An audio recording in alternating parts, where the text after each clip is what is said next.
মই আপোনালোকে সকলোৱে জানে আমি ৰাইজৰ দলে শংকৰজ্যোতি বৰুৱাক এৰেষ্ট কৰাৰ বিৰোধিতা কৰিছোঁ আৰু বিশেষভাৱে শংকৰজ্যোতি বৰুৱাৰ ওপৰত যি ধৰণে অসম পুলিচে হাতকেৰেয়া লগালে সেইটোক আমি হেণ্ডকাফ লগোৱা কথাটো তীব্ৰ বিৰোধিতা কৰিছোঁ। সেইটো একেবাৰে বেয়া কথা।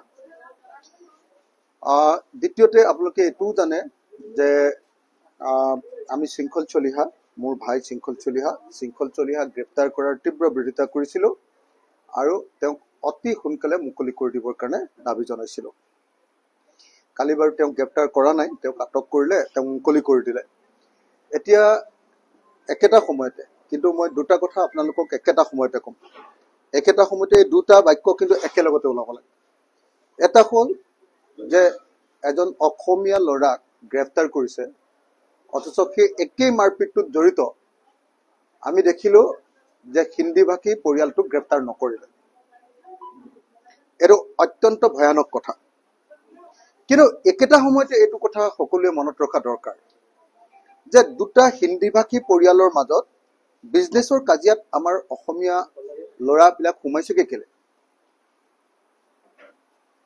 কোনোবাই যদি বেলেগৰ বিজনেছ কাঢ়িবলৈ যায়, ইজনে সিজনৰ বিজনেছত যদি সোমাবলৈ যায়, তেতিয়া এইটোতো একো ভাল কথা নহয়। বেলেগৰ পৰা বেলেগ বস্তু এটা কাঢ়ি লৈ দখল কৰাটোতো কেতিয়াও মানি ল'ব নোৱাৰি। এইটোতো বেয়া কথা। একেটা সময়তে সেইকাৰণে শংকৰজ্যোতি বৰুৱাক গ্ৰেপ্তাৰৰ আমি তীব্ৰ বিৰোধিতা কৰিছোঁ, কিন্তু একেটা সময়তে লোকৰ বিজনেছত গৈ এনেকৈ হস্তক্ষেপ কৰিবলৈ যোৱাটোতো একো ভাল লক্ষণ নহয়। একেটা সময়তে আমি শৃংখল চলিহাৰ আটককৰণৰ তীব্ৰ বিৰোধিতা কৰিছোঁ আৰু গণতান্ত্ৰিক প্ৰতিবাদক আমি পূৰ্ণ সমৰ্থন দিছোঁ।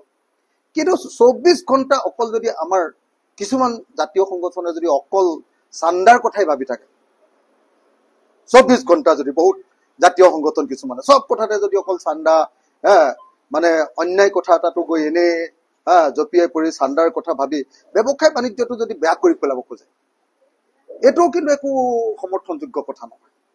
জাতীয় সংগঠন এটা মানে আমি সকলোৱে জনা দৰকাৰ যে আমি জাতীয় অৰ্থনীতি এটা কৰিবলৈ যত্ন কৰিব লাগে। অকল চান্দাজীৱী হৈ চলি থকাটো কেতিয়াও ভাল কথা আকৌ নহয়। সেইকাৰণে মই এটাই কথা ক'ব খোজো যে দুলীয়াজনৰ ঘটনাটো দুৰ্ভাগ্যজনক। তাত এজন অসমীয়া ল'ৰাক অকল গ্ৰেপ্তাৰ কৰিলে সেইটো ভুল। একেটা সময়তে আৰু যিখিনি মানুহে তাত মাৰপিট কৰিছিলে তেওঁলোকক গ্ৰেপ্তাৰ কৰা নাই, সেইটো দুৰ্ভাগ্যজনক। বিজেপি চৰকাৰৰ দিনত হিন্দী ভাষী যি মানুহ, তেওঁলোকৰ বাঙালী ভাষী মানুহ, আমাৰ অসমৰ খিলঞ্জীয়া মানুহতকৈ অলপ দমটো বাঢ়ি গৈছে। অসমৰ খিলঞ্জীয়া মানুহে য'তে ত'তে এতিয়া মাৰ খাবলৈ লৈছে, এইটো দুৰ্ভাগ্যজনক কথা।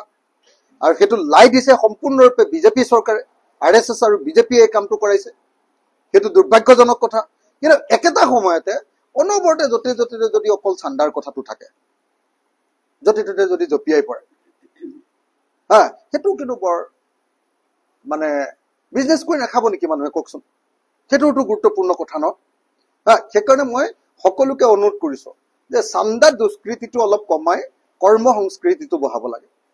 আৰু কৰ্ম সংস্কৃতিটো বঢ়োৱাৰ লগে লগে অসমৰ জাতীয় অৰ্থনীতি গঢ়িবৰ কাৰণে অসমীয়া মানুহে নিজে ভালকে সততাৰে বিজনেছ আৰম্ভ কৰিব লাগে।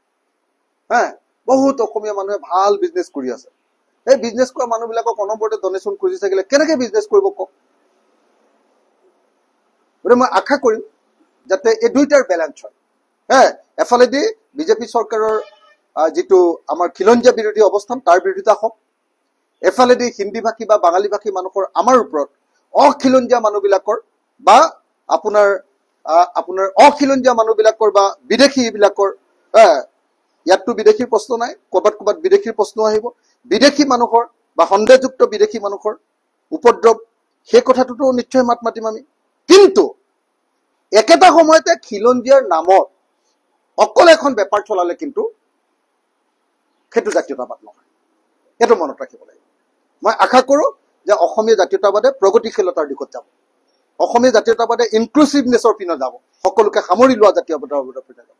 অসমীয়া জাতীয়তাবাদে অকল উগ্ৰ ৰূপ ধাৰণ কৰি য'তে ত'তে জাকে তাকে মাৰপিট কৰা আৰু য'তে ত'তে যাৰ তাৰ লগত দম দি পইচা তোলা, এইটো কথা ভাল নহয়।